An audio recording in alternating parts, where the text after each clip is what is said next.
before we work on the neck hole, what this repair or what the reinforcement looks like that we did on the outside.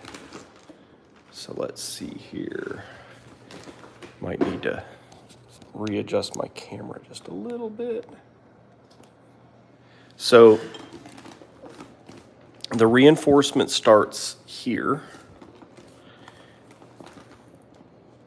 And kind of goes through here.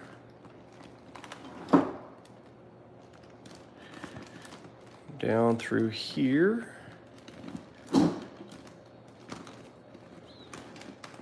And ends right there. So it turned out pretty good. I think I'm pretty happy with it. Not really any bubbles or wrinkles or anything, so I think that turned out pretty well.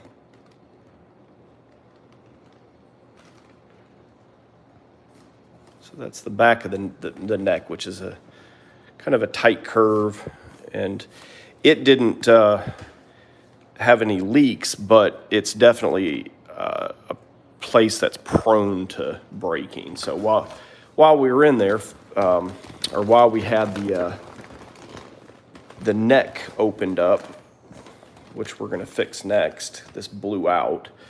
The customer figured, why not go in there and reinforce the other side of this curved neck, because kind of both sides of it are problematic. So this one is kind of the same technique, but a little bit different. It's a little bit trickier because we're going to do a strip on the inside, and that gets to be a little more challenging. So I have already cut these to 15.5 inches long that I measured. That basically gives me an extra inch kind of on each end. And actually, I think I can see where this probably started. They kind of bunched up the material just a little bit. You can kind of see right there when they welded it. So I'll bet that might have been where this thing started, where it blew out. Kind of hard to see, but you can kind of right in there. Kind of bunched, and then it got welded. So it's possible that might have been like, a slightly more stressed point. It is the end, so maybe not. It might have started there and traveled this way, but who knows. So what I'm going to do is I'm going to start a strip on the inside, and I'm going to first put on some gloves. And then we're going to do the inside strip first, and then we'll come back and we'll do the outside strip on top of it. So we'll kind of sandwich this this seam in between two layers of strip.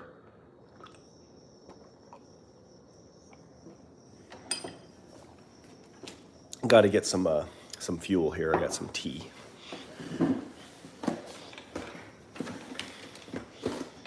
So I got some nitrile gloves.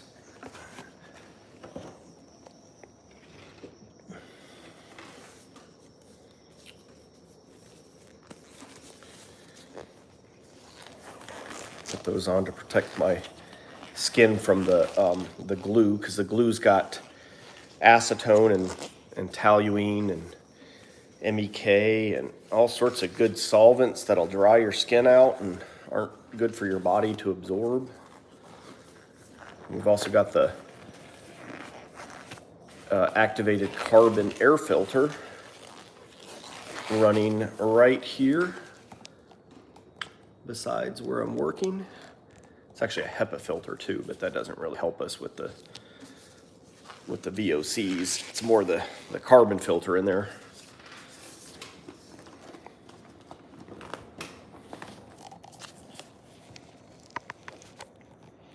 Let's see if I can get a good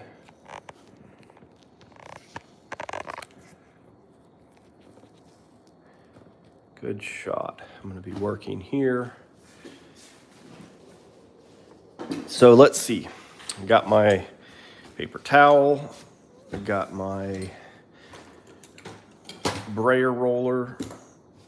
Got my glue. Got my strip.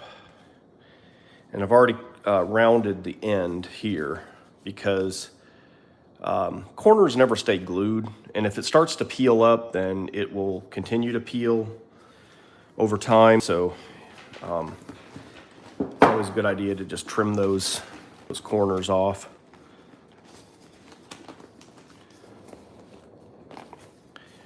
I'm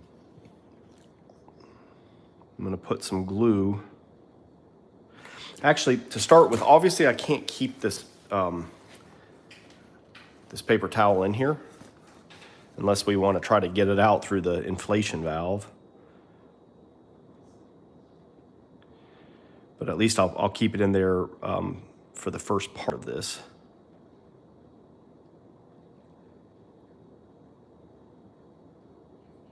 Just to catch any glue that squishes out.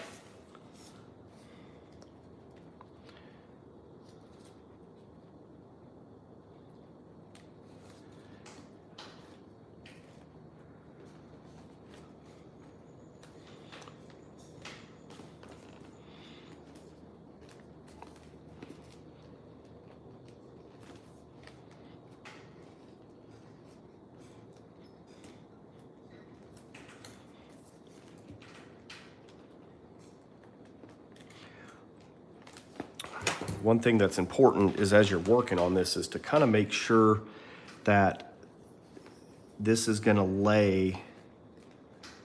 And it may be kind of hard for you to see it on camera, but you just want to make sure this is going to kind of go in the direction and lay the way you want it to.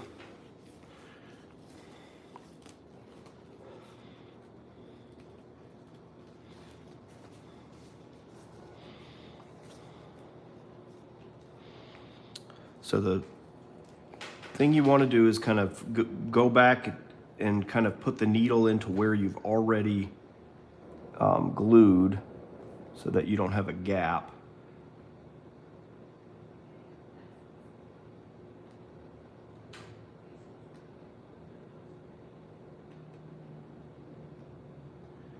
Do about an inch at a time.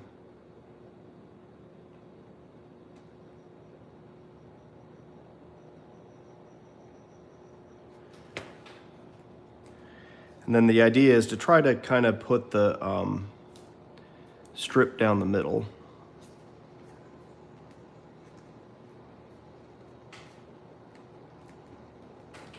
The best that you can.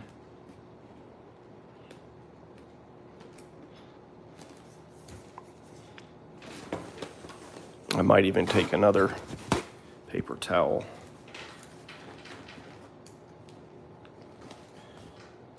Just to get any glue that might squish through that seam.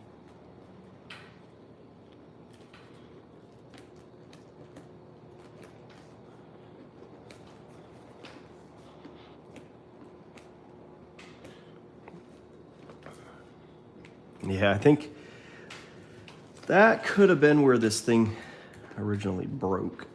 Just seeing this, that right there is not because of me. That right there is a wrinkle that was actually in the material when they welded it.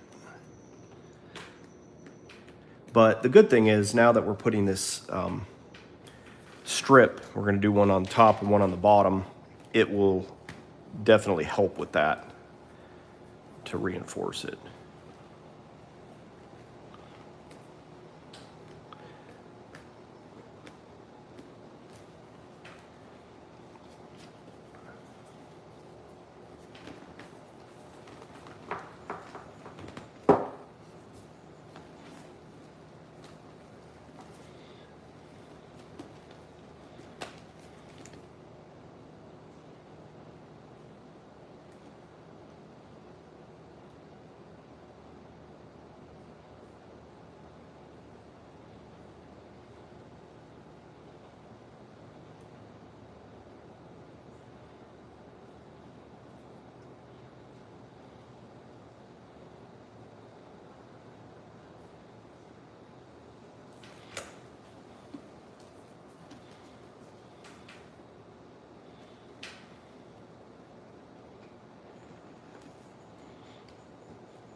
I may actually look at the valve and see how big it is. And I might leave a paper towel in here. Maybe not this big of a piece. I could probably cut that down and then just fish it out through the inflation valve.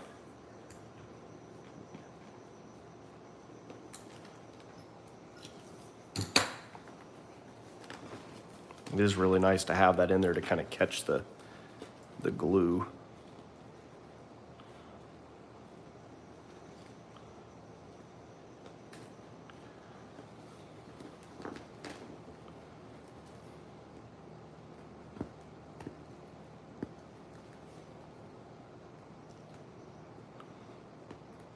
In fact, when I do the last little bit, I'm gonna have to try to be pretty careful to try to control how much glue that I put. I might try to not put it quite to the edge.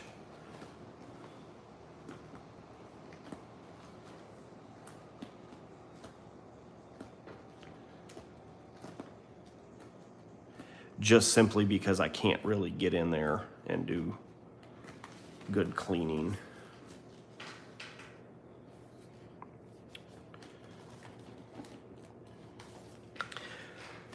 So when I get to about halfway, I will probably go in there and clean some of this stuff with some acetone.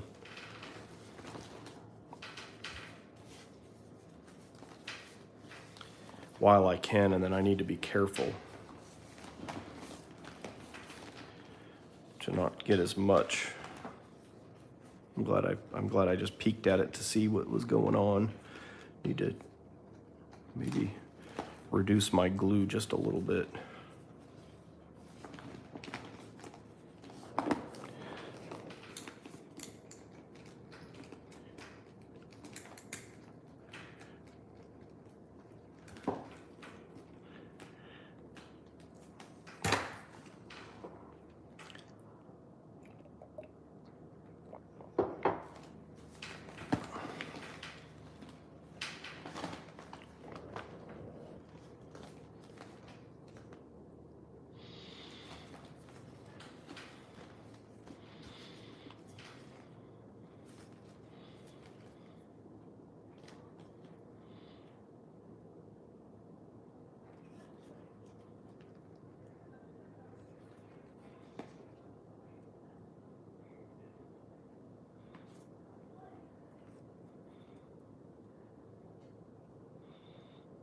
And try to get a good even coating, but just reduce just a little bit.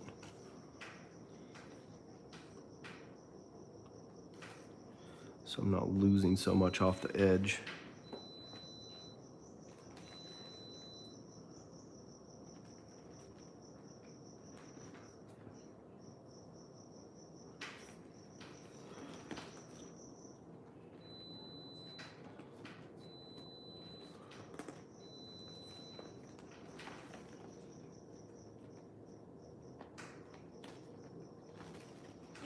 So interestingly, I didn't develop, I had a tight non-productive tolerance until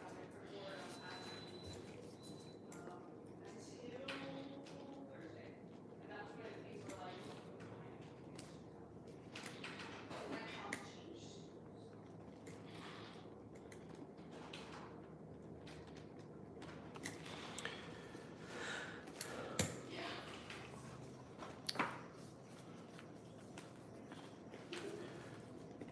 Oh yeah, that's much better. Not stuck to my paper towel like I was before. So that's good.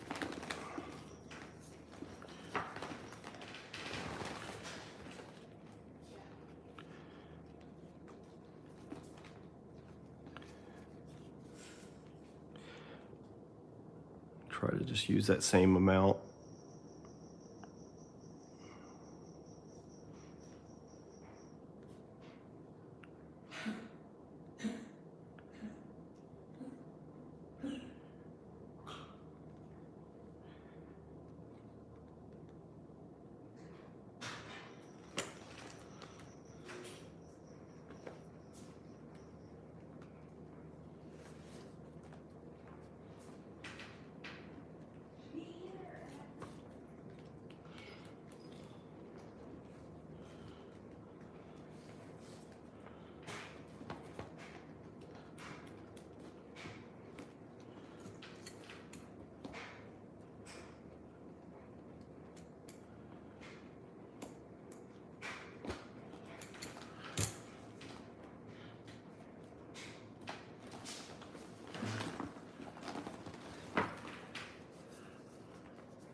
thought I might have had a little wrinkle going on in here.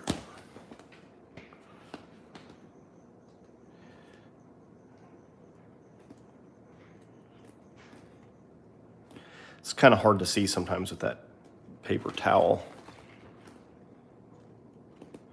If you can get your finger on, kind of pinch between your fingers and get a finger on either side of it, you can kind of put a lot of pressure and even kind of massage it around a little bit.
So my halfway, let's see if I bring this back to there.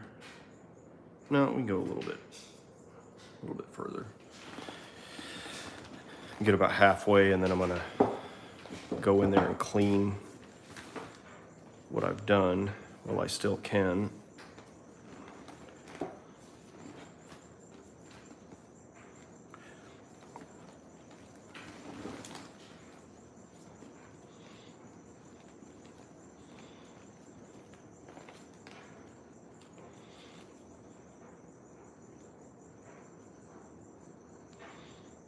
I'm trying to be careful with the amount of glue so that I don't, especially here in a minute when I am not going to have the opportunity to get in there and clean. I want it to adhere, but I don't, and I want it to look good, but I don't want it to squish out. So I kind of pull this tight across my jar.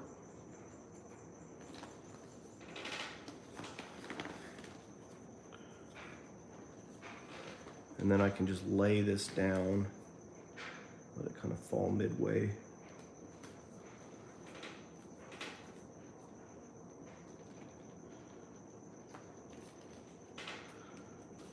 And then same thing with this side here.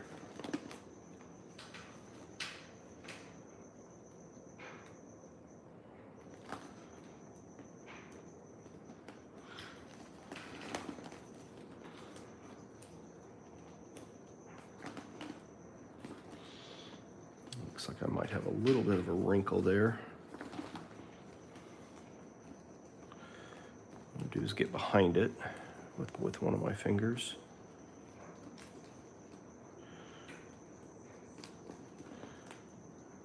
We can kind of stretch it and massage that wrinkle out.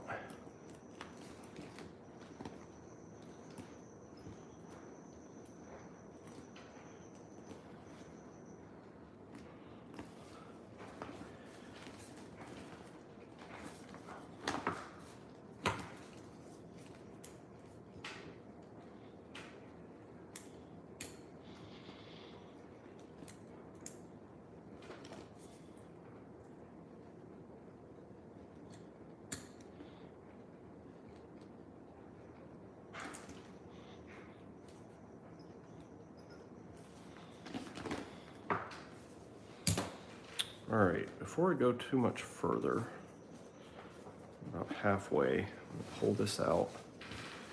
And I'm going to do a little bit of cleaning. We've got just a couple spots where my paper towel stuck to the glue. So I'm going to take some acetone.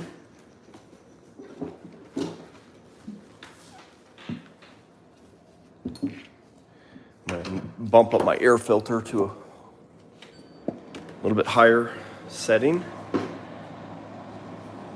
And then reach in here carefully.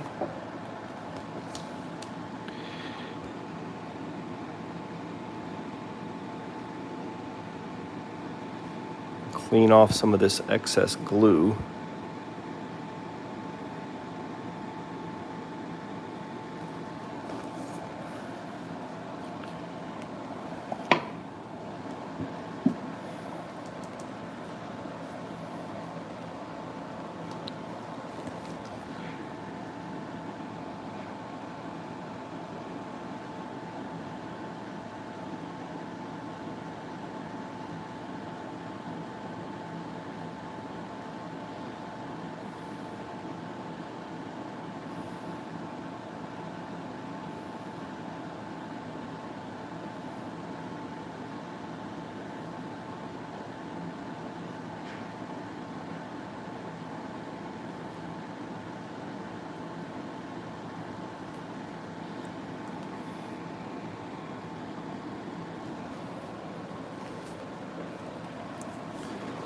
Change up to another Q-tip.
I'm going to do a little bit of cornstarch.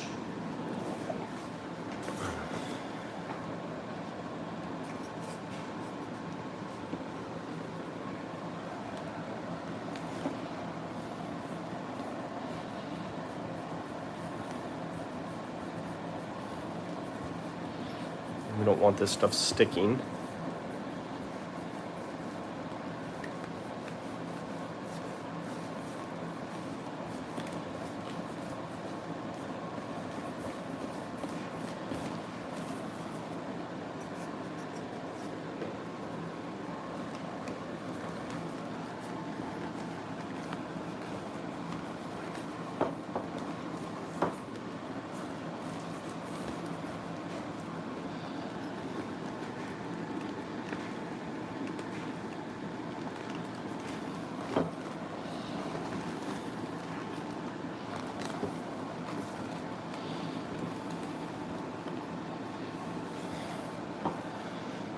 All right.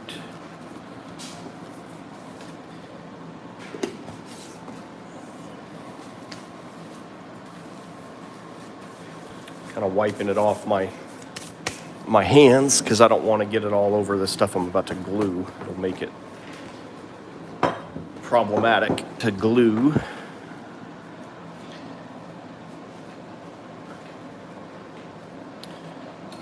let me go ahead and cut this down, make it a little easier to deal with, and have a smaller hole size. And then I guess before I seal it completely, I'll look real quick and see what kind of a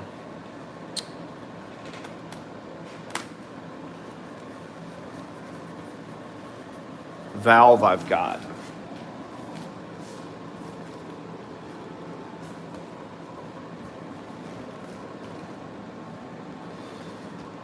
So it's a smaller valve, but I can probably, it looks like it's one of these, number 10 millimeter, number 2 size valve, but I've got some tweezers I can get in there.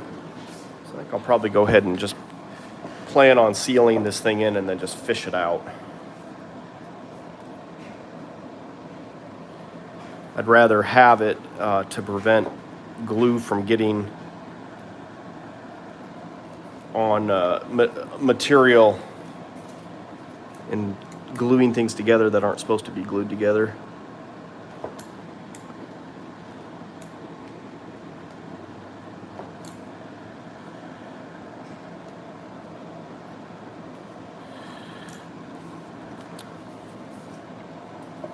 Alternatively, I could just put a good bit of cornstarch, but then you got to deal with that. You might want to have to like inflate it a few times to get the cornstarch out, or clean it out with some alcohol, or so I think I'll just take my chances with the paper towel and I'll fish it out.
Important thing is get comfortable, get your material laying down so that it's real easy to work with. That way everything just kind of comes together and you're not having to stress so much over it.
It's not super glue.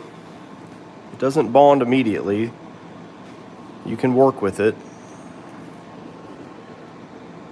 You can slide it. If it doesn't do what you want when you first lay it down, it's not a big deal. You just kind of slide it move it around. You can roll out bubbles and wrinkles.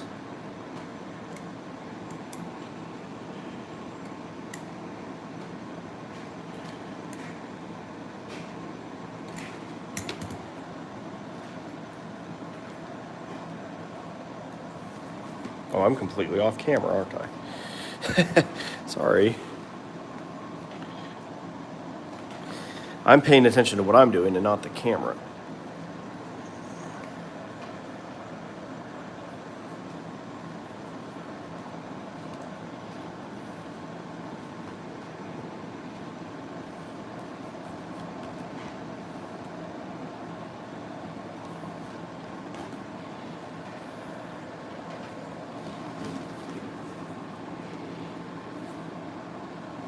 So I'm going to try to get everything to lay just how I want it to come together.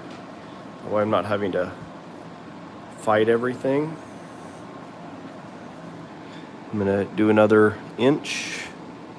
I'm going to poke my needle back up under here to make sure I'm starting where I left off. I don't want gaps.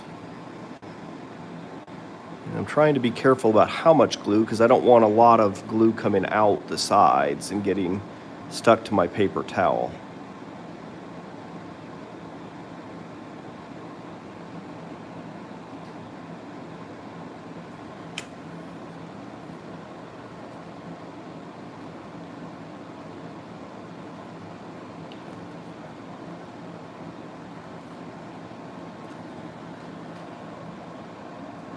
Trying to get my material to kind of lay about midway down the strip. My strip's about 3/4 of an inch wide.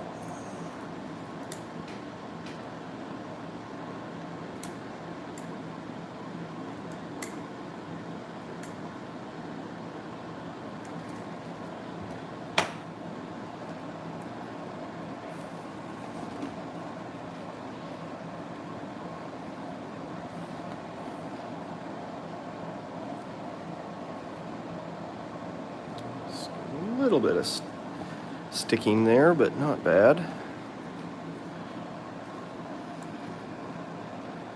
And try to peel it off before it becomes a problem.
Poking my needle back up under there to make sure that I'm not leaving a gap of glue.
I'm just kind of checking to make sure I don't have any wrinkles or anything that I need to address.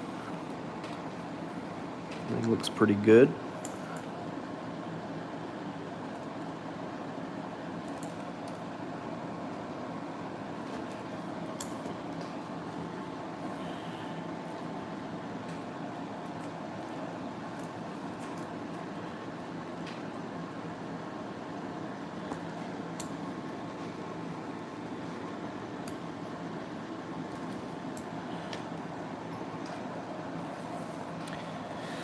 Before I go too much further, I really only have about 3 inches left. I'm gonna reach in there and put a little bit of cornstarch over the areas that I just glued. I'm gonna pull this out of the way.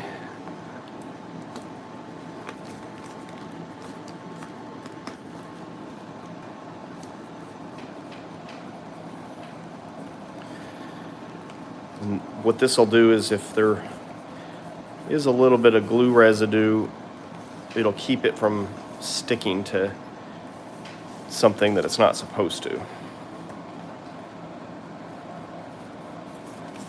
Wipe that off my hands real good. And at this point, I could probably go ahead and trim my strip here.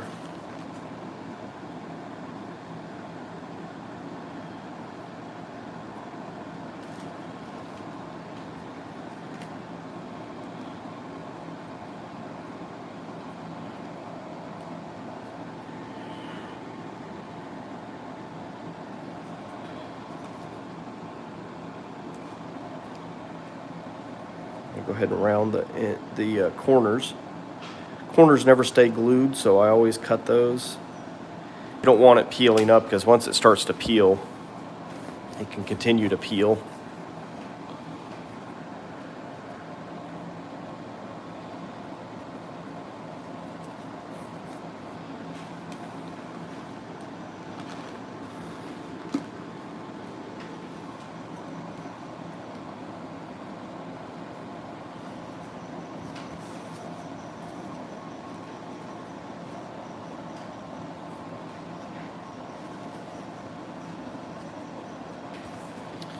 So I got this jar, but it's not inside the inflatable. It's back behind the head. So I have to have the piece of paper towel in there to keep glue from getting on the back of the neck on the inside.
Huh.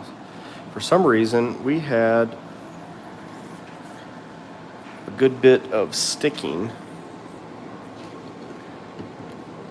I still have enough room to get a Q-tip in there, so I'm going to go ahead and clean that.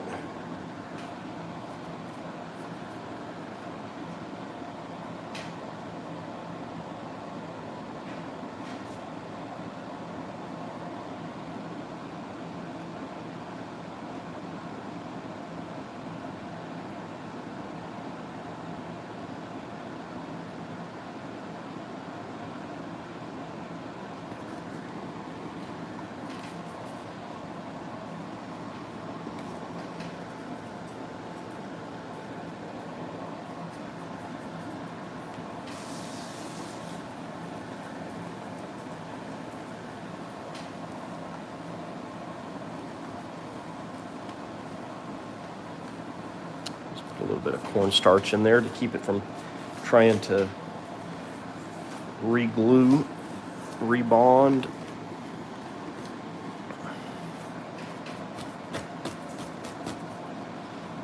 So as I finish this last little bit, I'm just gonna have to be careful about how much glue I'm using on this. Keep it maybe a little bit away from the edges.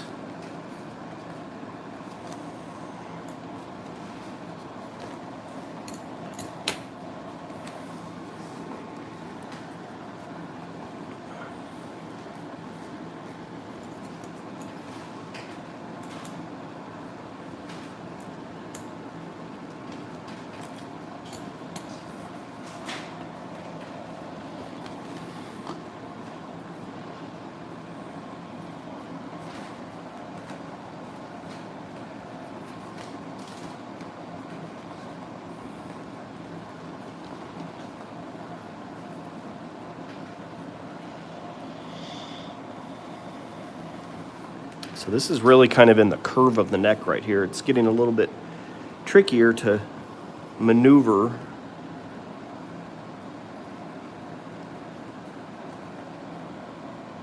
So the key here is just to kind of hold the material in the right position, kind of get it to lay across this jar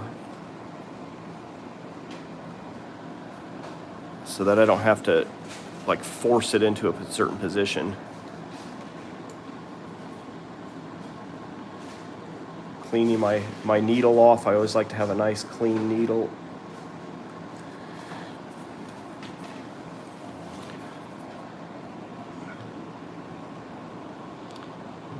Kind of checking to make sure I got it. Some glue put down here where I left off. I don't want a gap. And then I'm gonna just kind of stay maybe about 1/16 of an inch away from the edge once I get down to this area.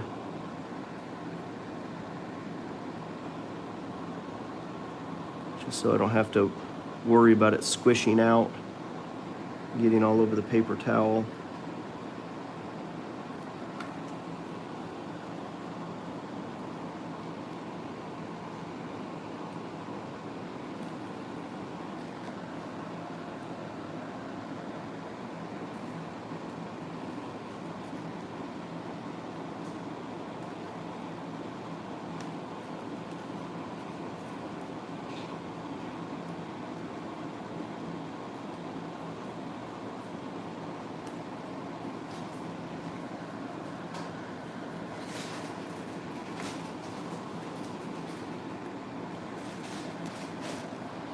What I'm going to do is I'm sealing this paper towel in there, and I'm going to fish it back out through the inflation valve. I really need it there though to catch any glue that might come out from the strip.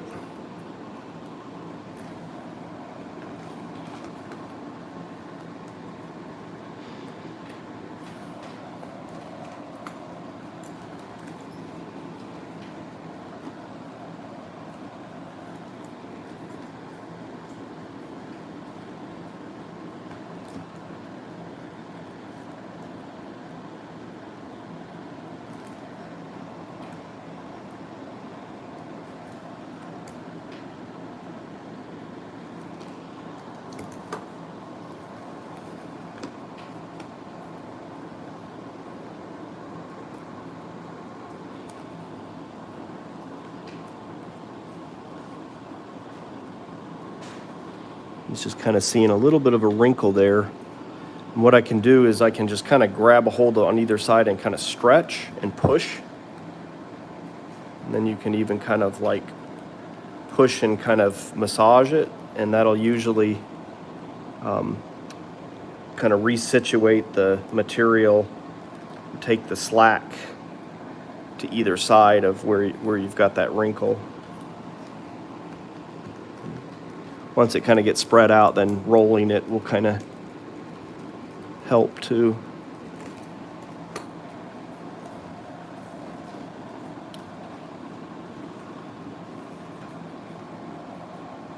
Down to the last couple of inches here.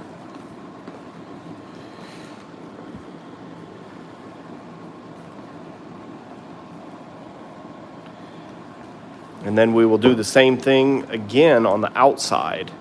So this is the inside. This will get it airtight, but the outside will basically act as a reinforcement.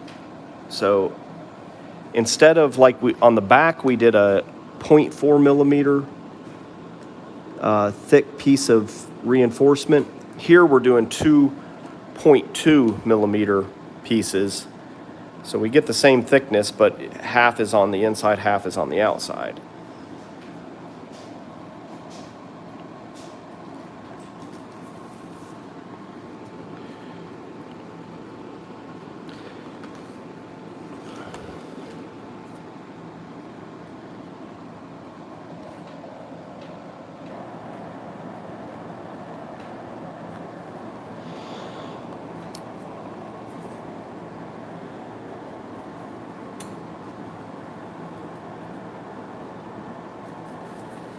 I'm taking my time on this because this is a cherished piece. It's a bit rare. The customer said, just take your time and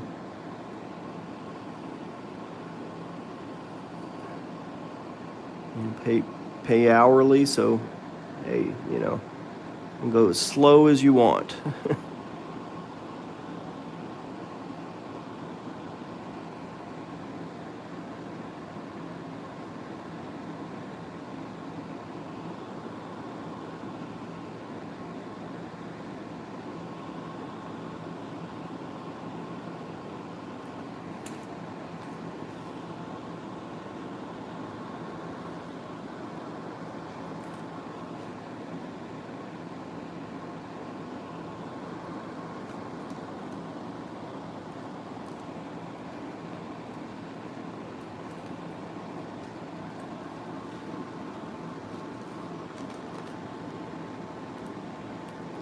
It's kind of fun to work with the transparent stuff. It's a little more challenging.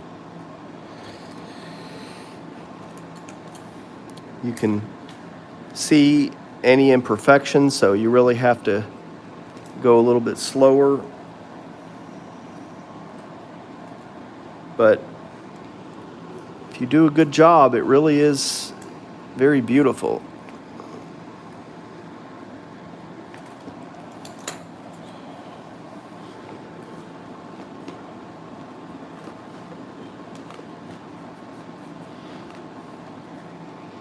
All right, I am down to the last inch or so here.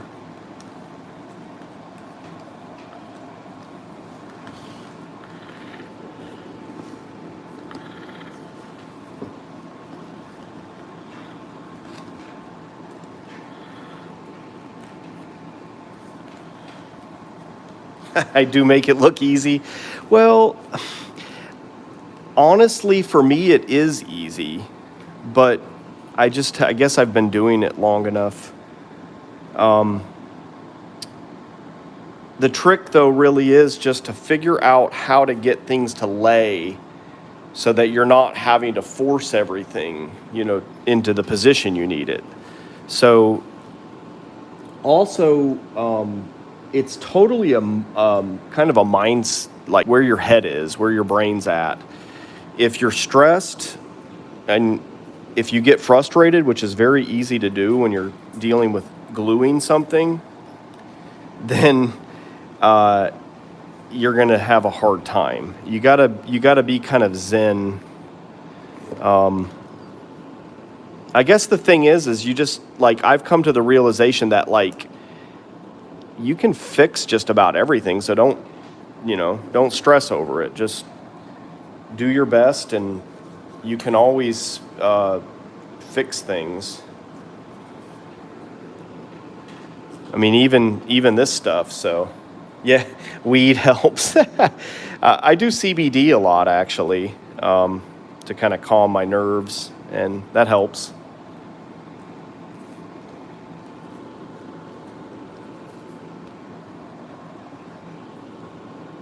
All right, so this is kind of the last little bit here. I'm debating, do I want to continue like this, or I might turn everything 180 degrees. Sometimes that makes it easier, mainly because of, like, the nose is kind of getting in my way. And see, I would rather, like I was mentioning, it's best to let everything kind of lay so that it's easy to deal with. It's worth spending a little bit of time on the setup before you start gluing to make sure that it's going to be easy. So let me see. I think it might actually help me if let's see if I roll this.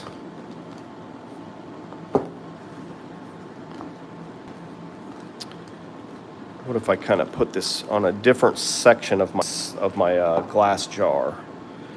Is that easier? Maybe, maybe not, because of the weird shape of this nose here.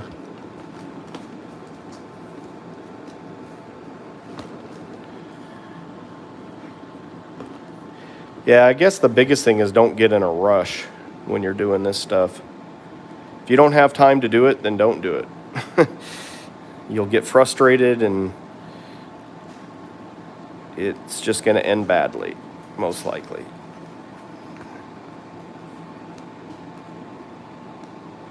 No crafting while you're horny.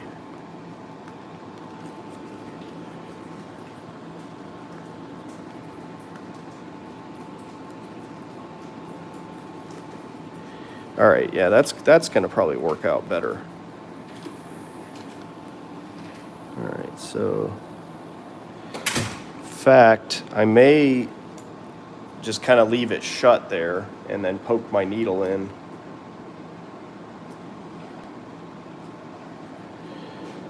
Like this.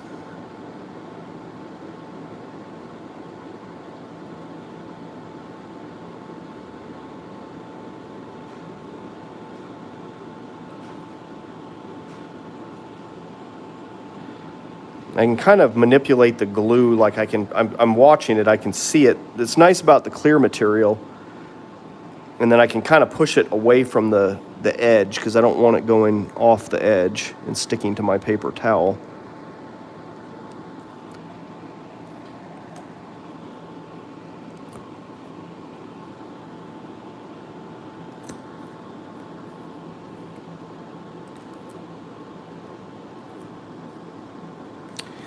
Ooh, I have a bit of a problem here.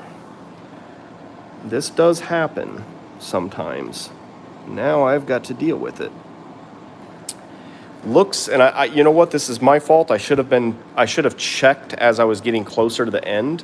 What has happened here is I have some slack. I don't know if you can see that right down there basically on my right side.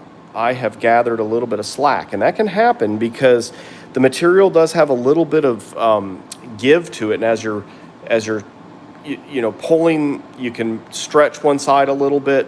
So what I'm going to actually have to do is cut this a little bit further. Might even be able to just tear it because it's already kind of running. But yeah, it tore a little bit. There we go. I need a little bit of time, basically a little bit of distance to stretch this to take up that slack.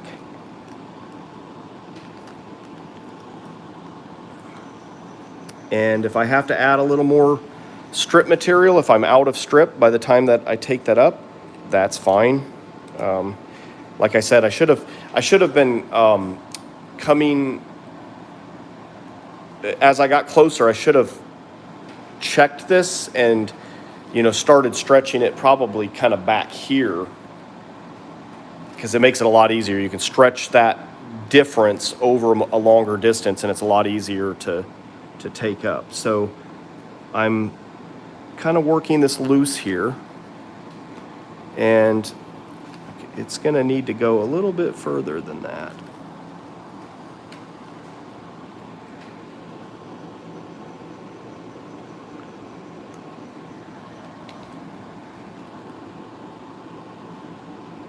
So that's one of the things with crafting.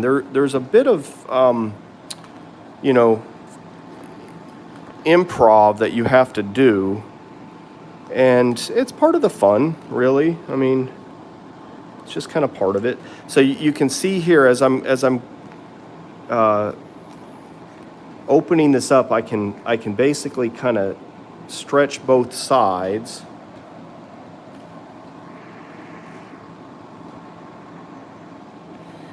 I can stretch both sides across my cylinder, and I can take up that slack.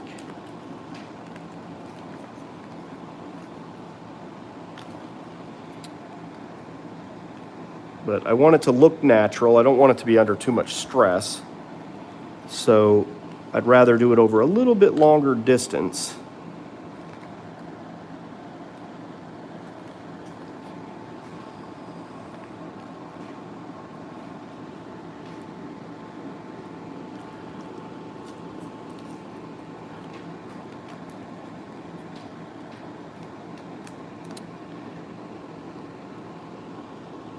Yeah, it's getting there.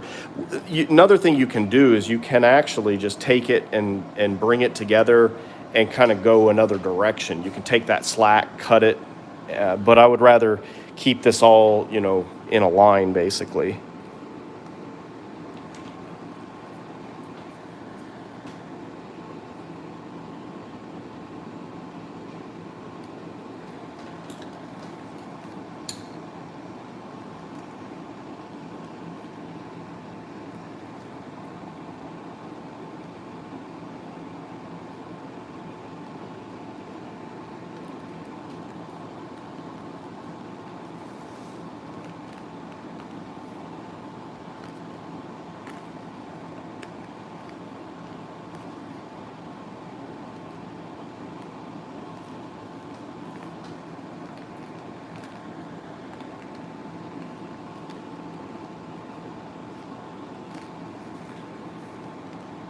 A little bit more.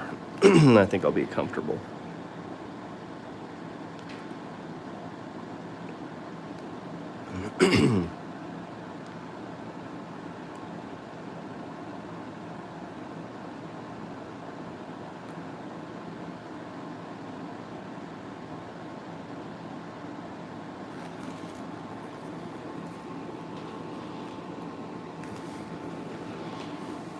So I've kind of gone past the end of my strip. So we'll have to put a piece to kind of extend that. But I can at least take that up like that. So looks like I need to probably do about an inch piece.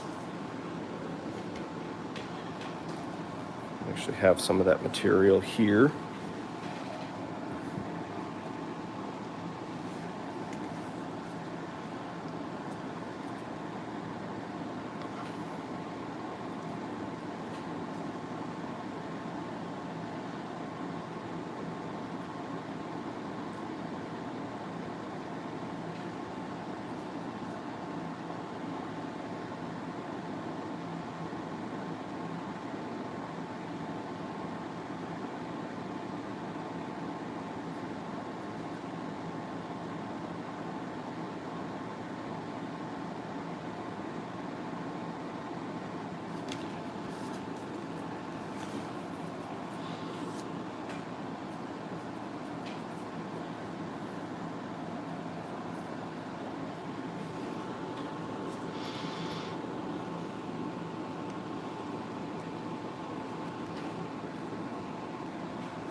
think what I might do, let me do this.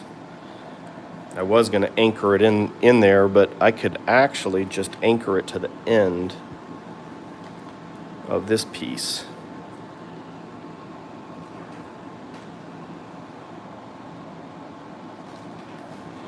Let's do that.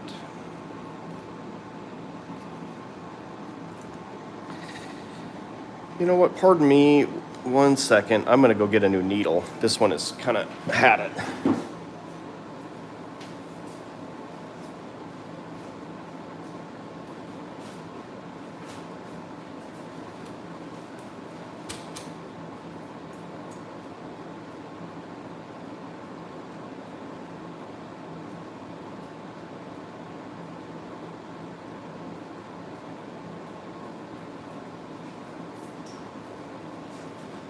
When you get down to the end and you just have a little bit left to do like this, it's good not to rush it. Good to have clean gloves, a good needle, good brain. If you're not feeling it, take a break. Come back to it, especially on a tricky last little inch like I'm dealing with here. You want to make sure that you got your A game. So, getting some new gloves.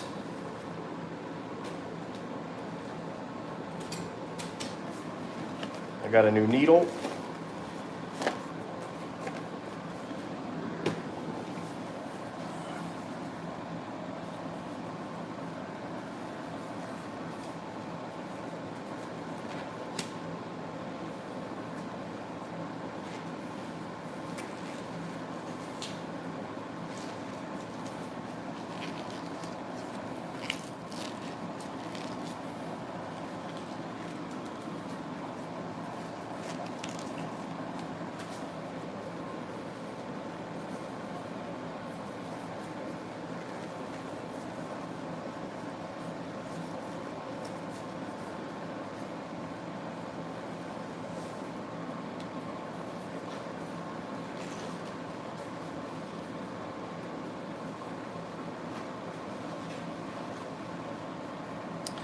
Put cornstarch on my hands, hoping I could get them into the new gloves easier, but I must not put enough cornstarch.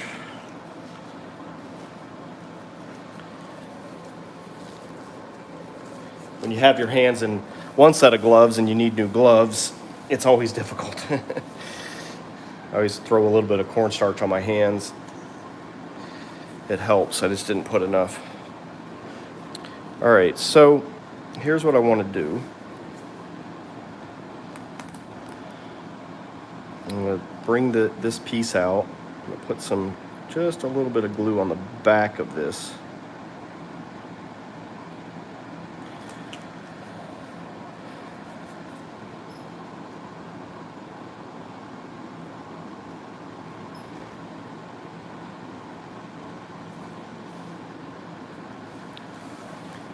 That way I got a little bit longer extension now.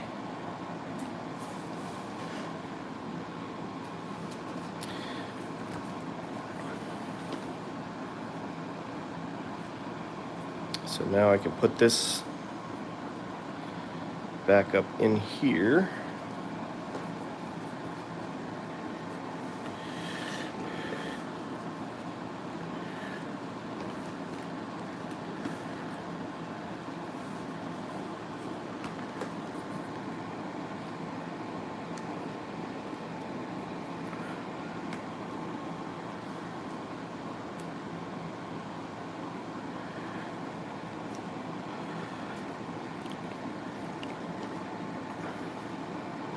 Now what I can do is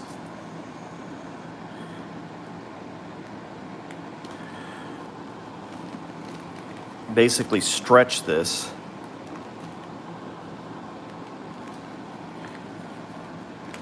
try to get my paper towel down a little bit further.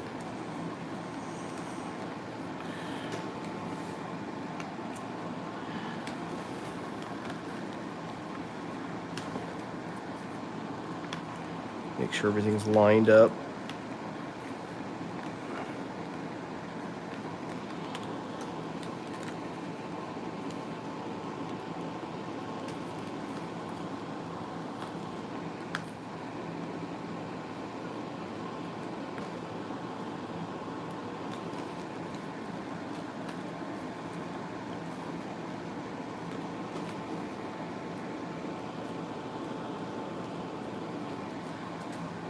So I got it how I want it.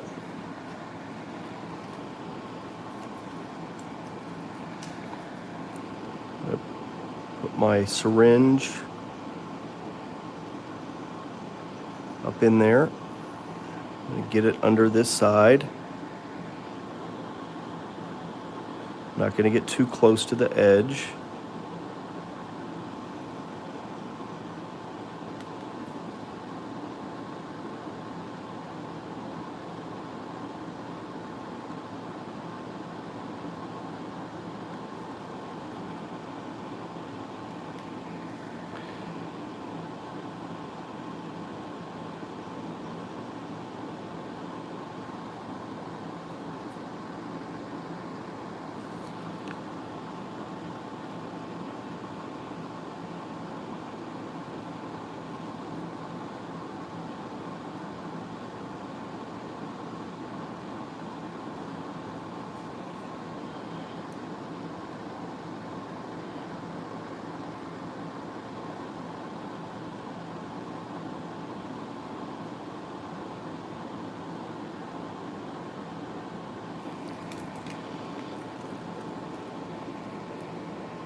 Letting it relax from stretching it to kind of see what it's going to do. You may end up with some parts that try to wrinkle, and that's kind of expected. Then you can try to kind of work those wrinkles.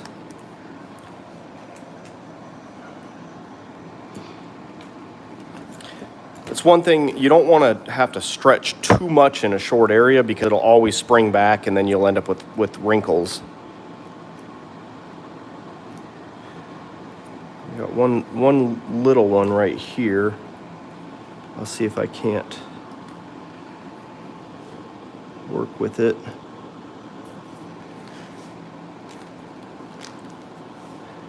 If I can slide.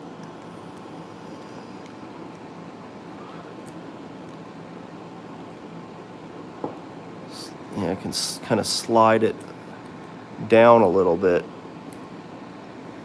Take that slack, spread it out.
So that's basically the repair. Now we need to do a reinforcement strip over this.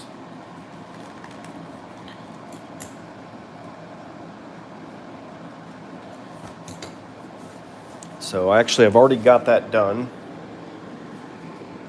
What I'm going to do first is wipe some alcohol over this.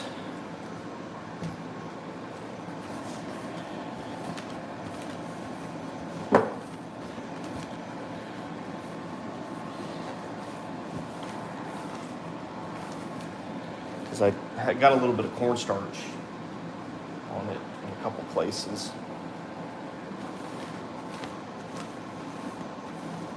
There is a little bit of cornstarch on the inside too, but I'll deal with that when I'm done.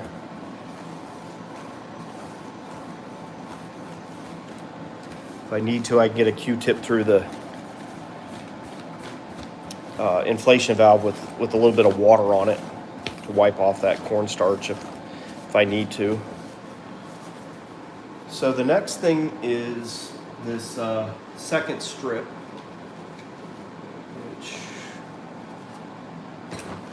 I put somewhere out of the way. There it is.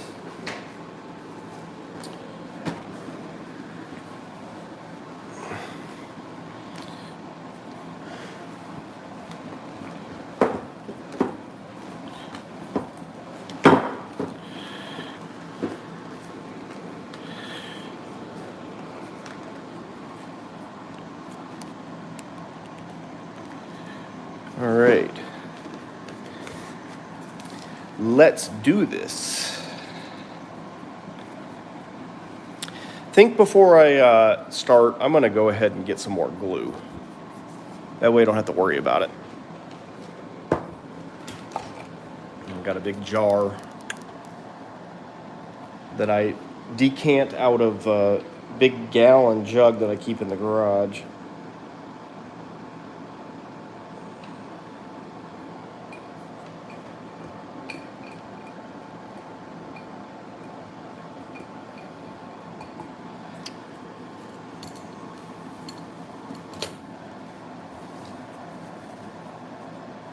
I always get all this extra glue off because otherwise it just gets on your base of your needle.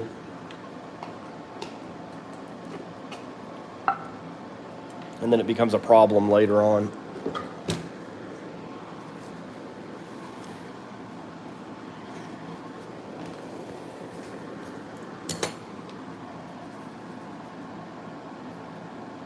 All right. Sure I don't have any glue on me. And then I'm going to get another paper towel.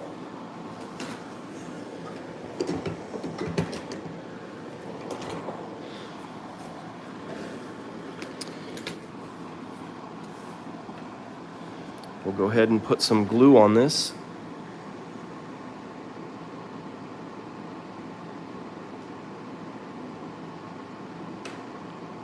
Just to get it started.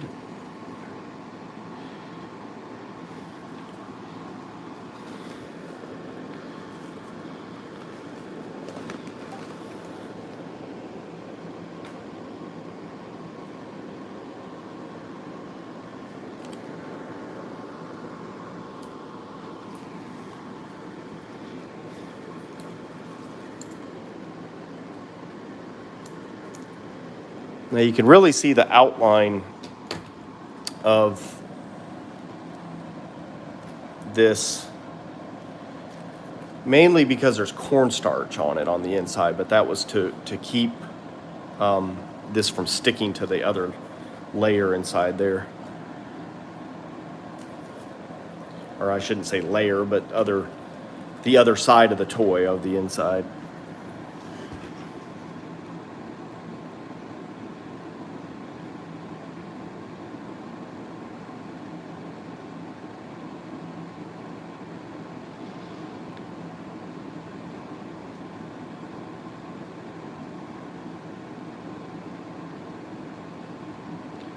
Trying to keep a good even amount, edge to edge.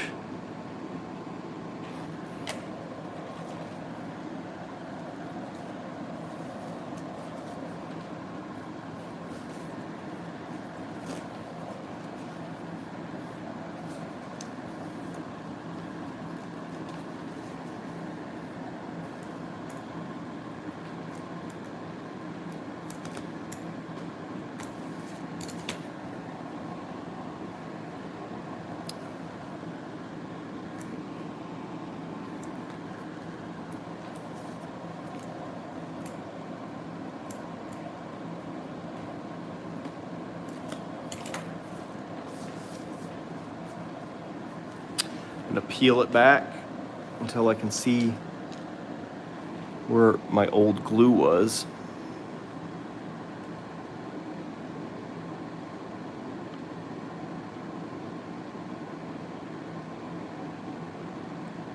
You could even put a little bit of glue along the seam since it's kind of an uneven surface. It'll help kind of fill in that unevenness. It's not a bad idea. Not a lot, just, just a little bit.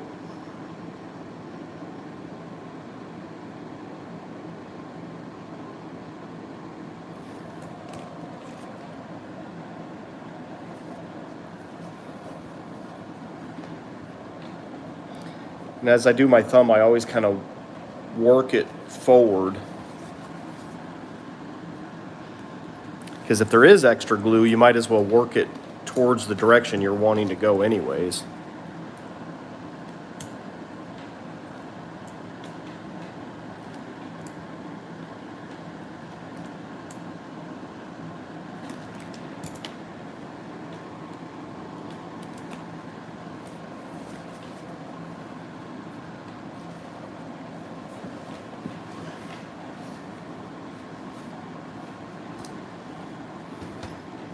Pull it back, do another inch.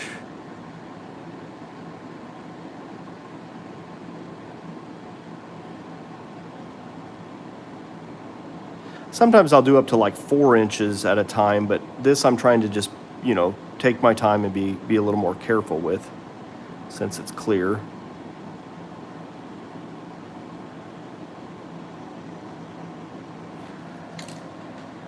Might even put a little bit along that seam just to have.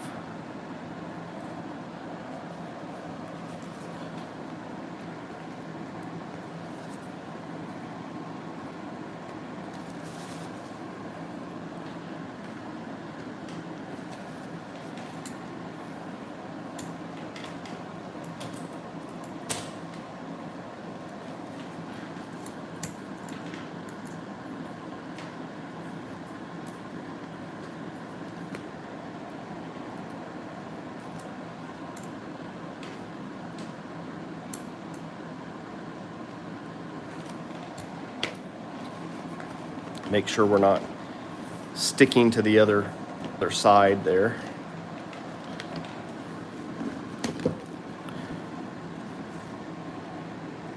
Pull it back, do another inch. Go ahead and put some along the seam.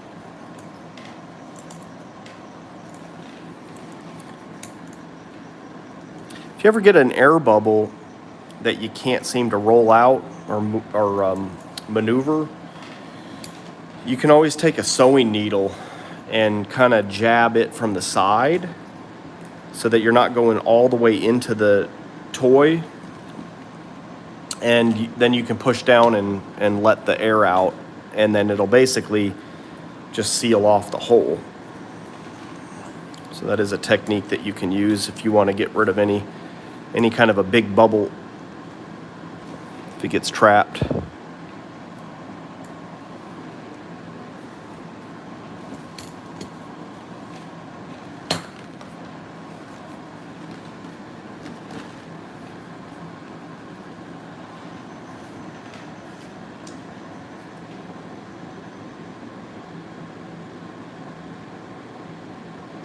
So the next step we'll do is a little bit of cleanup, fish out the paper towel, and then I'll go ahead and remove the warning labels.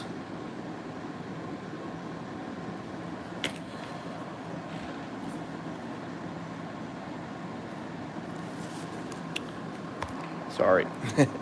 Bumped the camera.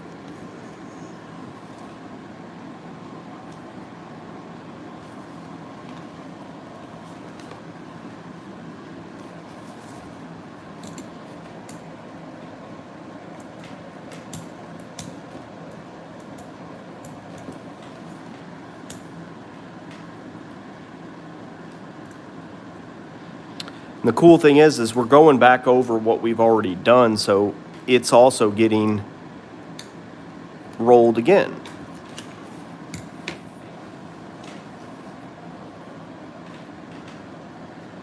Peel it back, make sure I don't have a gap. Do another inch.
A little bit slower going when you need to be careful and do transparent. That's why on a lot of our suits and things that we build that are transparent, we actually charge a little bit more labor hour for the transparent varieties. Yeah, I want to see it inflated too, actually. I haven't seen this toy inflated before, except for in some photos. So I'm kind of excited about blowing this thing up and checking it out.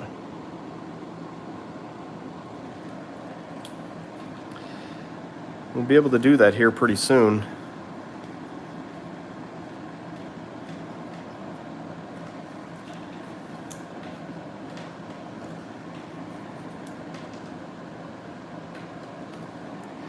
Yeah, maybe I'll inflate it before I do the removal of the warning signs.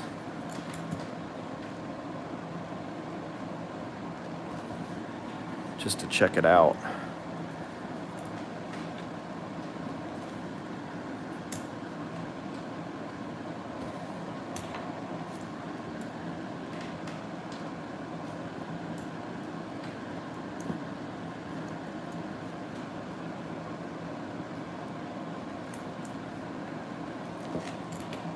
Give it a hug for you. Okay, I will do that.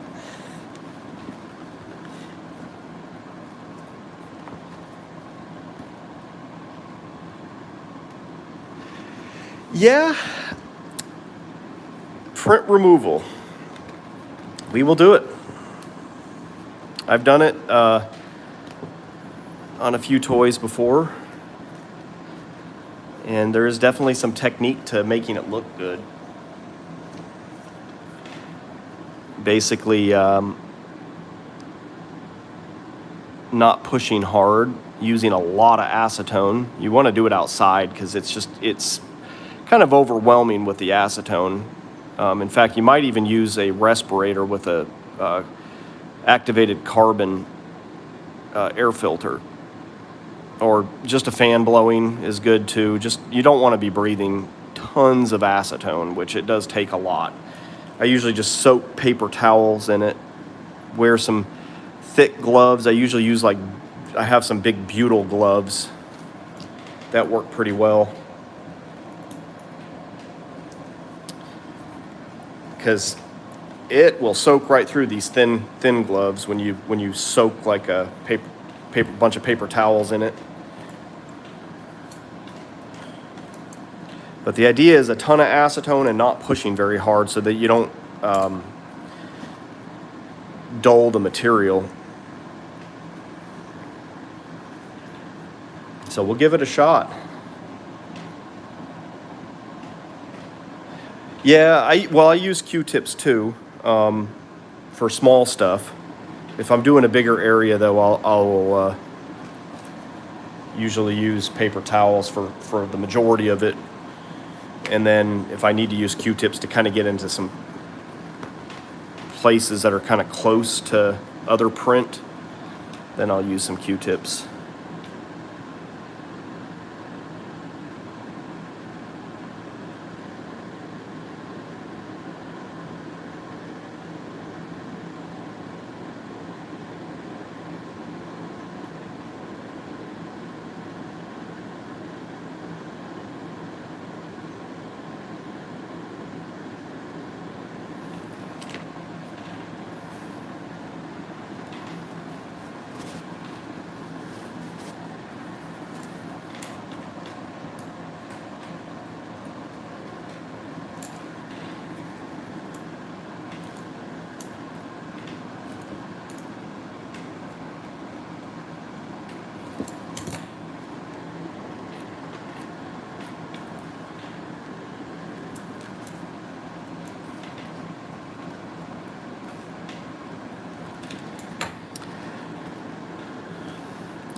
It's really kind of nice to work on something that is cherished by somebody.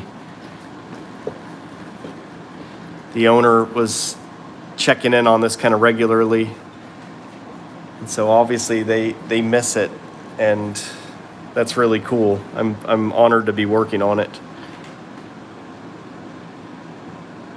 and I can relate. There's some of my toys that I would feel the same way.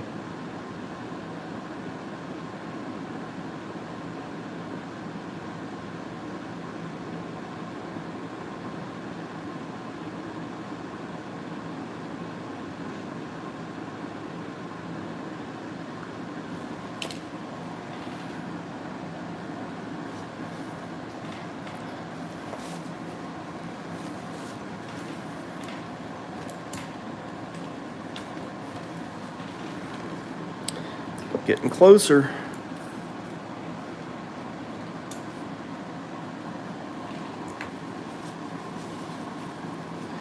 Yeah, I do like the unicorns. I still have my very first black Gothicorn. It's got a zillion patches on it. I need to get that back out sometime.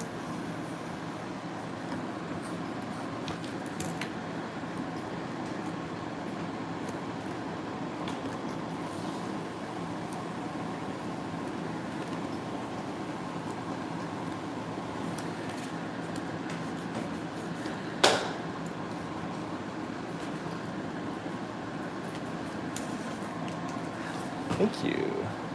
Yes, I need to remember to drink water.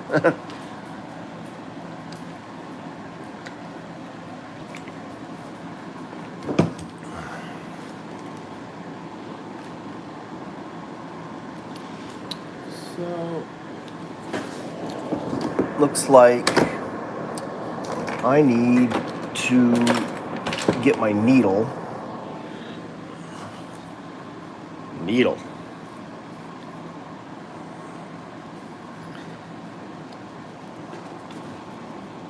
There's a little air bubble right there.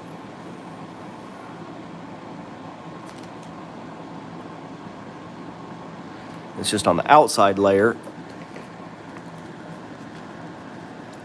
So like a blood blister, you can basically just pop it.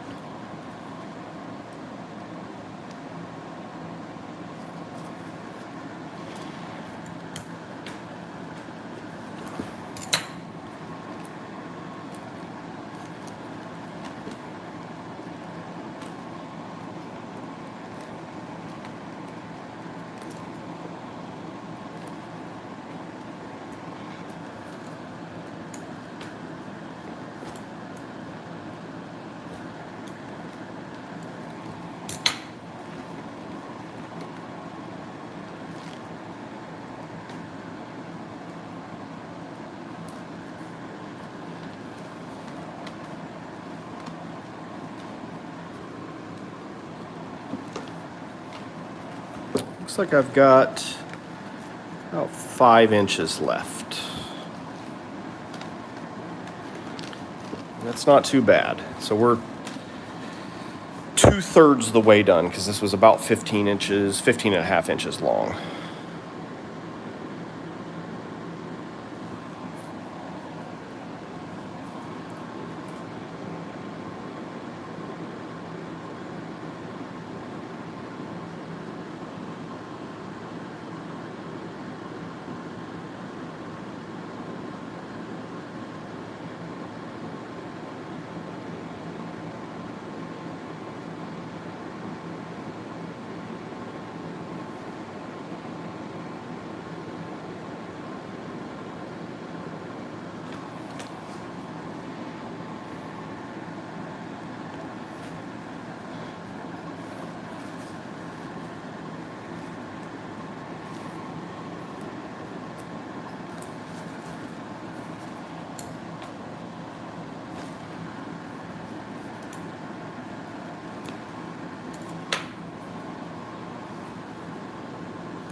It's kind of cool that people watch me do this. It makes it more enjoyable. I always kind of hope maybe others can get something out of some of the techniques and things that I've figured out.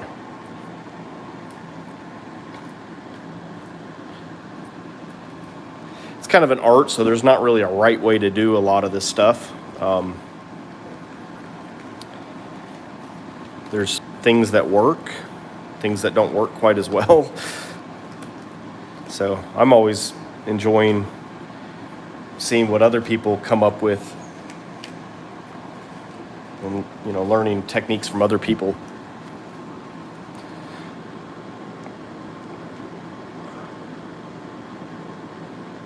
So a lot of these are, some of the stuff is things that I figured out on my own, and things that I've learned from other people.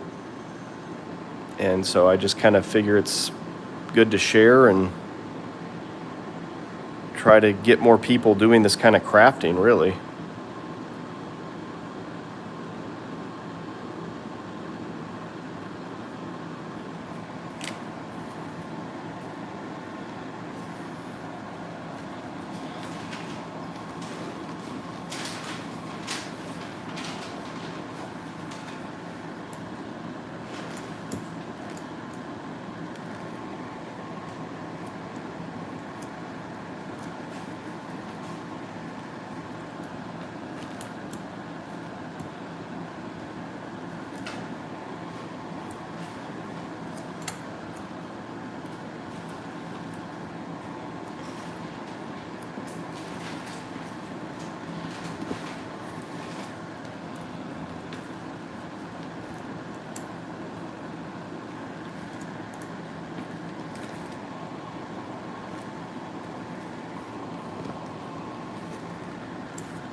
Yes, we do have a FetLife page. I think it is candy.coated.kink, I believe is how it's in there, or it might be, if it's not in that way, it might be candy_coated_kink, or maybe candy coated kink with no spaces. I can't remember. It's one of those three.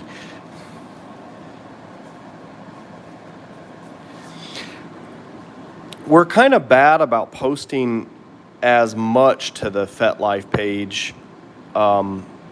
We post mostly to the Instagram and to the Twitter, but I try to also do the FetLife page, and we even have a Facebook page. Figured, what the hell?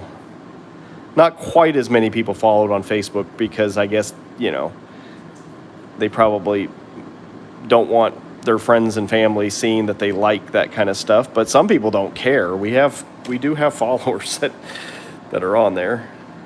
Of Of course, I guess some people probably have like alternate Facebook profiles or whatever. So it may just be that they're on their alternate profile, liking that kind of stuff.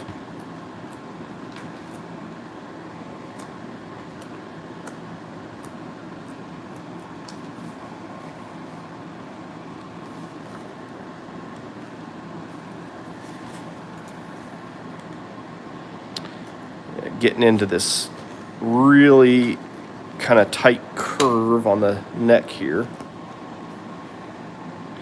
This is actually the very end of it right here. So let's see here. As I get down to this area, I'll want to stop right there. I'll go ahead and curve my corners.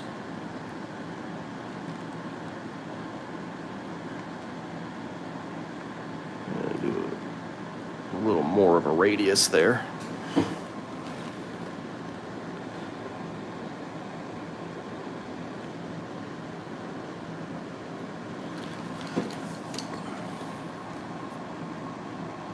Candy coated kink.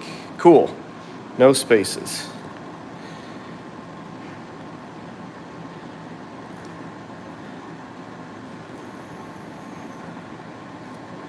And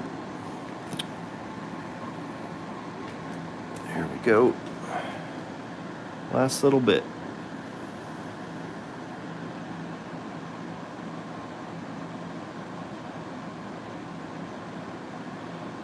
Yeah, I've heard some horror stories about Facebook. Even in our local BDSM group, they've told stories about, Facebook basically tracking and then suggesting that people because you were in close proximity to them at a kink party. And then, of course, friends of their friends say, oh, you might also know these people. Or, you may not want someone to know your real name. And Facebook says, hey, you spent some time close to this person at this location. You probably know them. And then they go and they see, hey, you might know this person. And they're like, oh, yeah, I know that person. I didn't know their real name. Now I do. So, yeah, it's kind of a problem. Facebook can out you. And it seems to connect with other apps and see what you're doing on those other apps. And there's all sorts of settings. You're right. Like, oh, my God. I noticed on iPhone even that there are settings for allowing, even if you have Siri turned off, there are settings for allowing Siri to connect with other apps and see what you're doing with those apps to suggest things, whatever that's supposed to mean. So that kind of tells me that it can kind of steal information from one app to give it to other apps. Who knows? But I like to turn all that kind of stuff off. My TV has apparently a camera and a microphone. It's a Samsung. So I like to unplug the power cable when I'm not using it. Even the remote control has a microphone on it. It's kind of scary.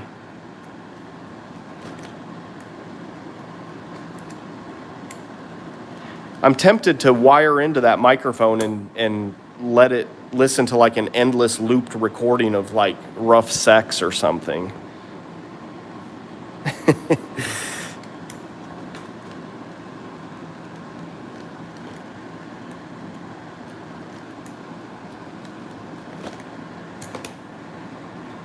All right.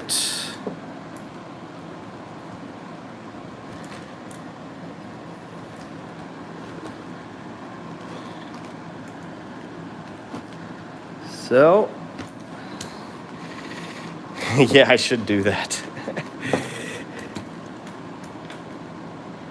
This is done. Need to do a little more rolling.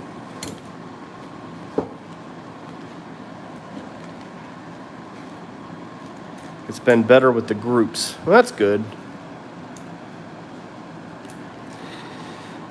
Yeah, it seems to do okay too. Like I've had people be admins of the Candy Coated Kink Facebook page, and they don't want anything to do with they're vanilla, and they don't want anything to do with the kinky stuff. And it seemed to respect that. It seemed to just let them be an admin and not, give them advertising and stuff related to it.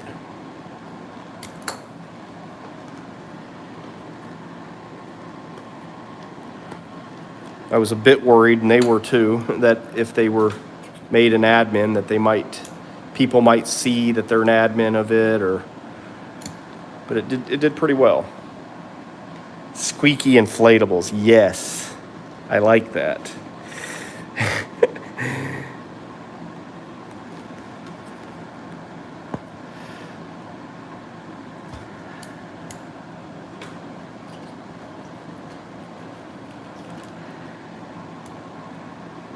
All right, I think it is time to fish out the paper towel.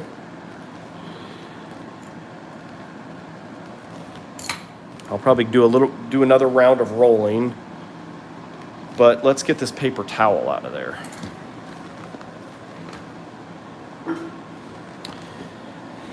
All right, the valve is down here on the belly.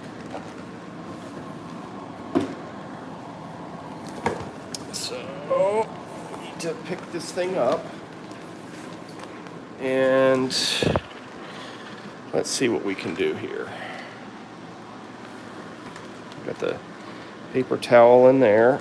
Let's see if I can kind of get it to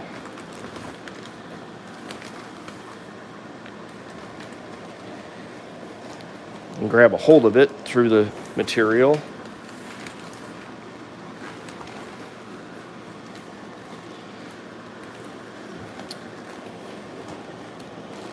Usually it's down by the warning stuff, and there it is. Let me get this a little bit closer.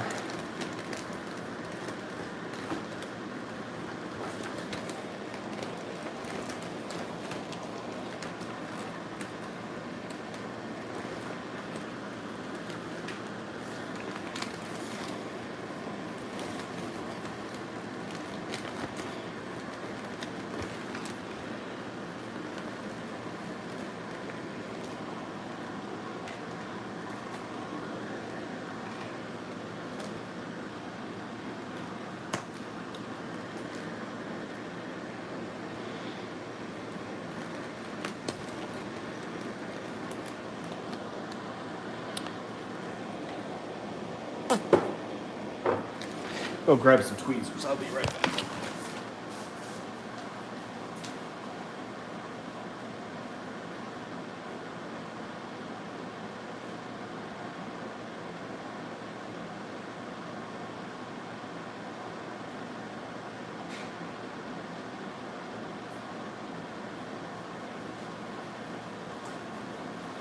Actually, instead of tweezers, I got something better. I have hemostats. That's these guys, and they lock.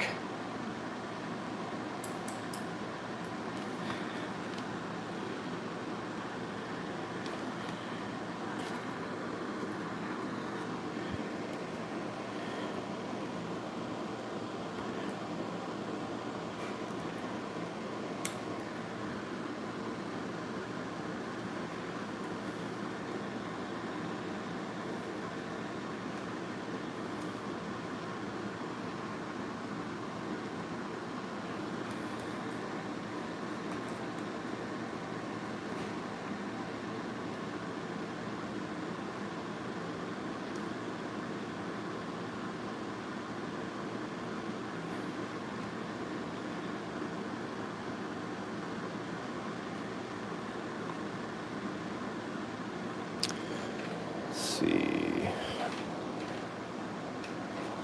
Get it wet. In fact, I might as well just do a little bit of alcohol.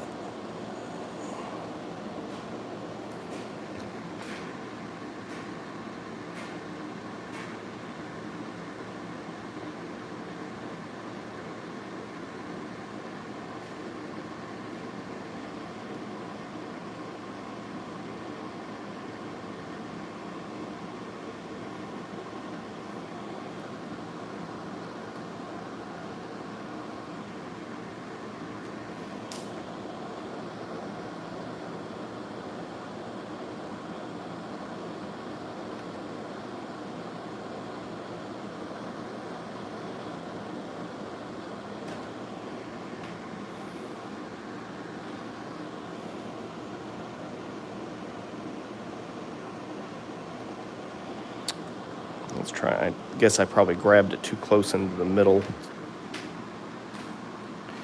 Yeah, it may have to come out in pieces.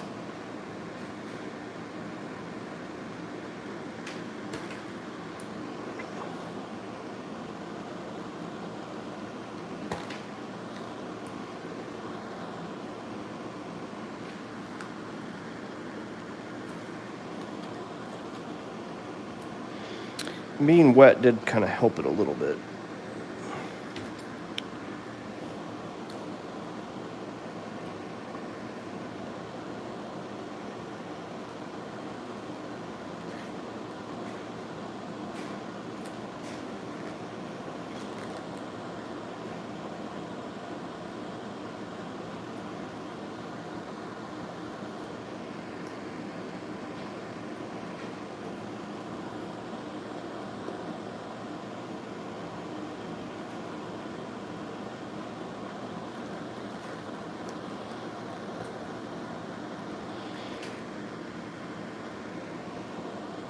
Let's see, I might, maybe instead of trying to grab it in the middle, maybe I'll try to grab it towards the side a little bit.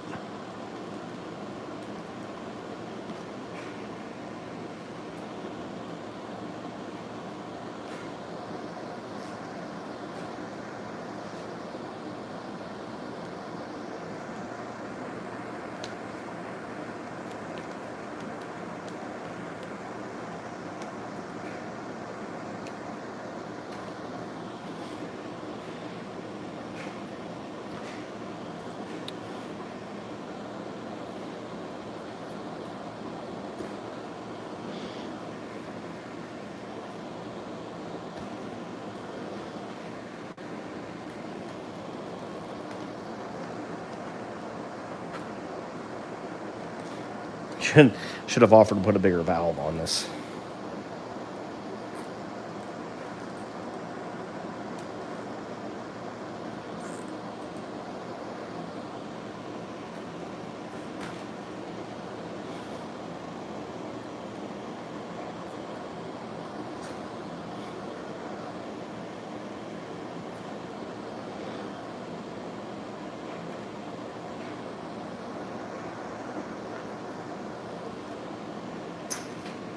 Hey, there we go. All right. Well, probably want to do one more round of rolling on this guy.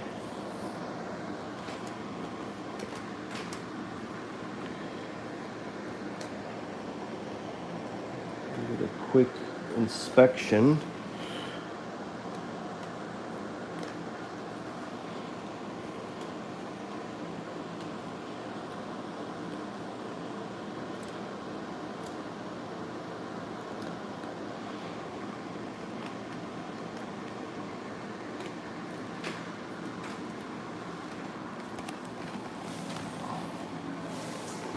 Do one more roll.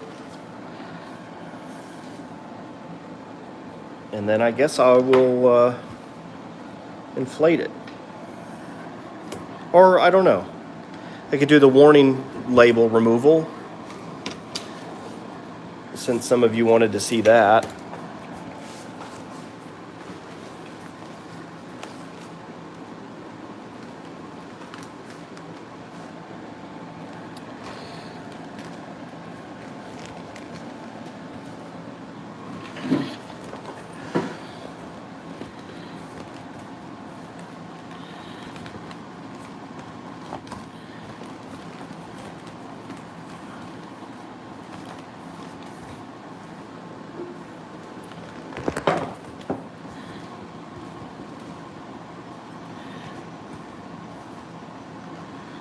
Yes, you can ask me something.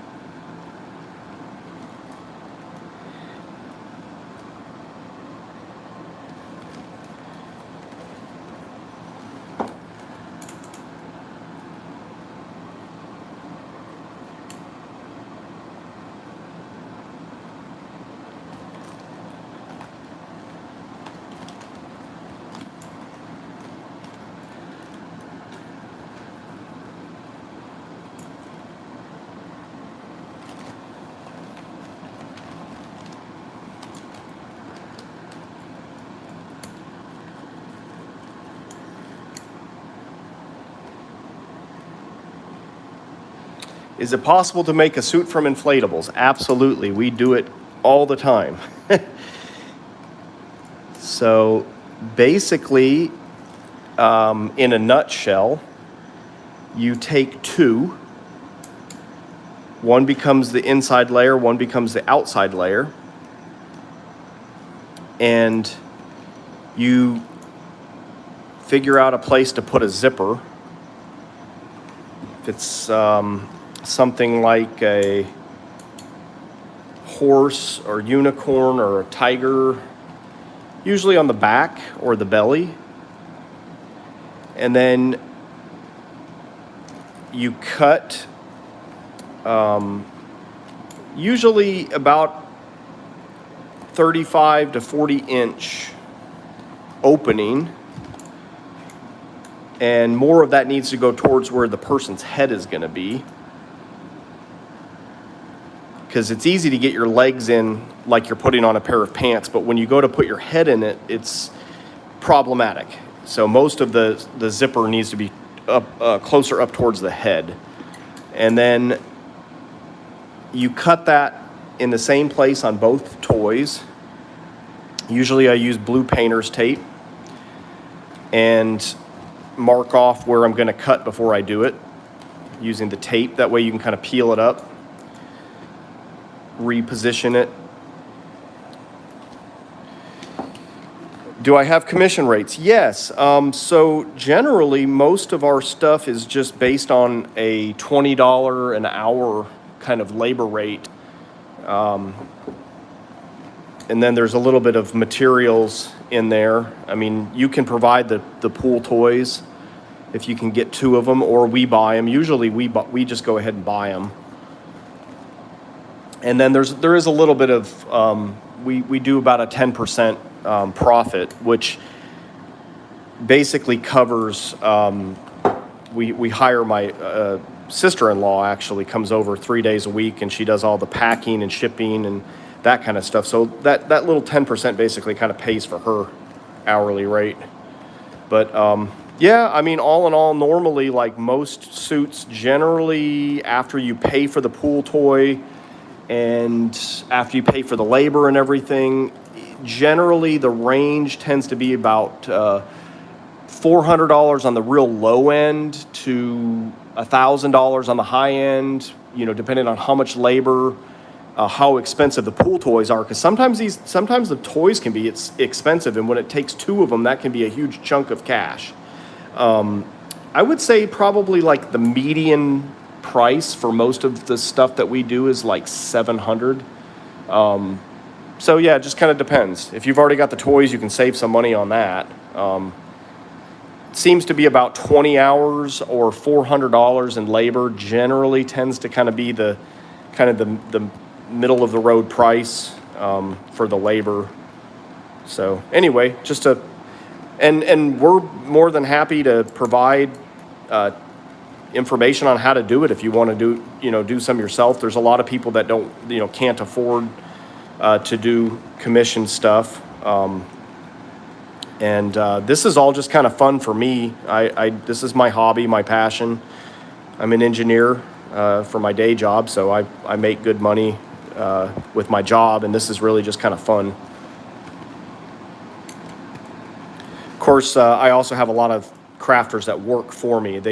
they do most of the work. I do a lot of the R&D and figure things out, and then I do all of the quality control testing and everything. But a lot of the work is done by crafters who I've taught how to, do this type of work.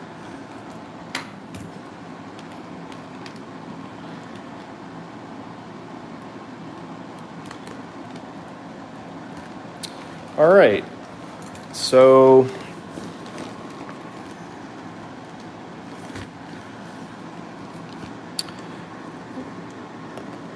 kind of debating if I should do any acetone on this outer strip.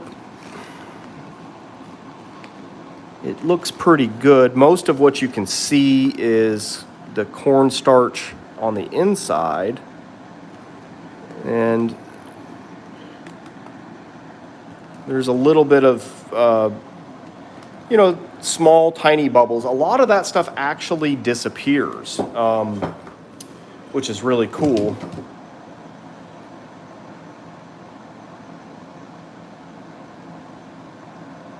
Yeah, absolutely. We could probably help you out with your idea.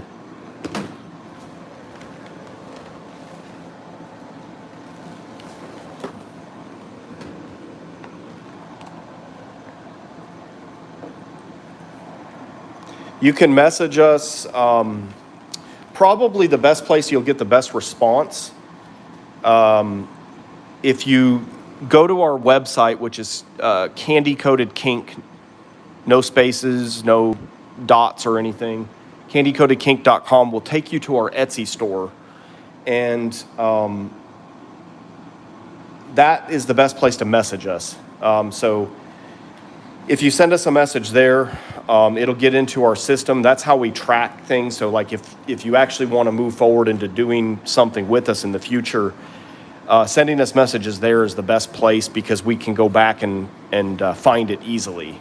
Sometimes people start a conversation with us on like YouTube or Instagram, and then they go to buy something, but it's sometimes hard for us to remember where we talked about the details.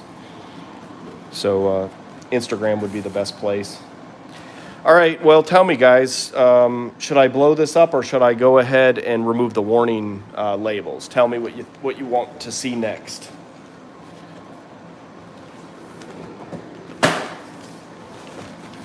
That's the warning label that, actually, there's multiples, oddly enough. There's like, there's one there, there's a huge one there. There's one like on every single chamber. There's one on that leg, one on that leg. All right, blow it up. I hear blow it up. Anybody else? Blow it up, remove warning labels.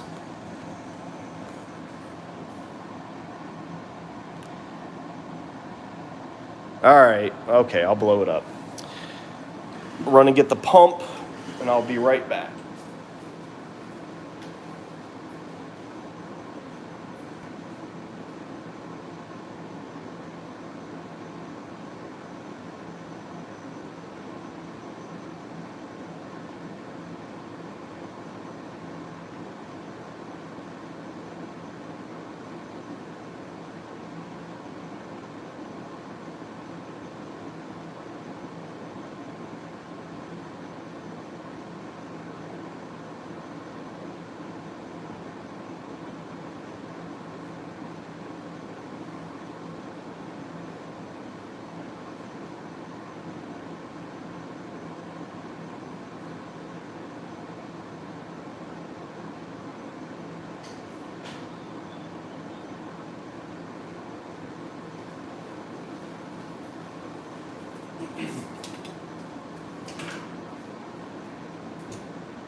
All right.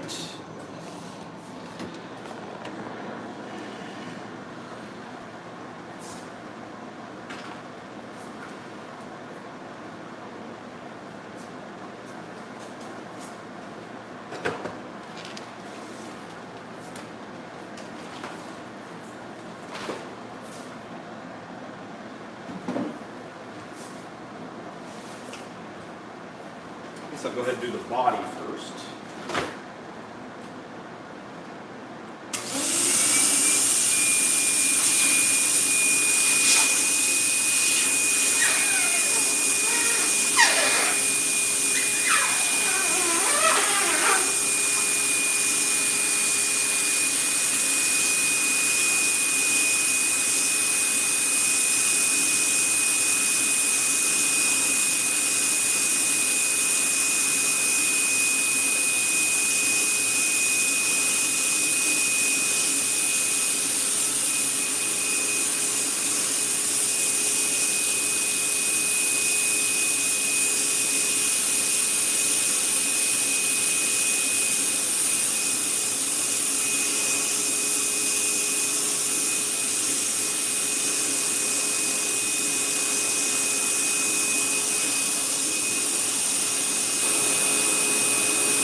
There goes my phone.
Well, there it is.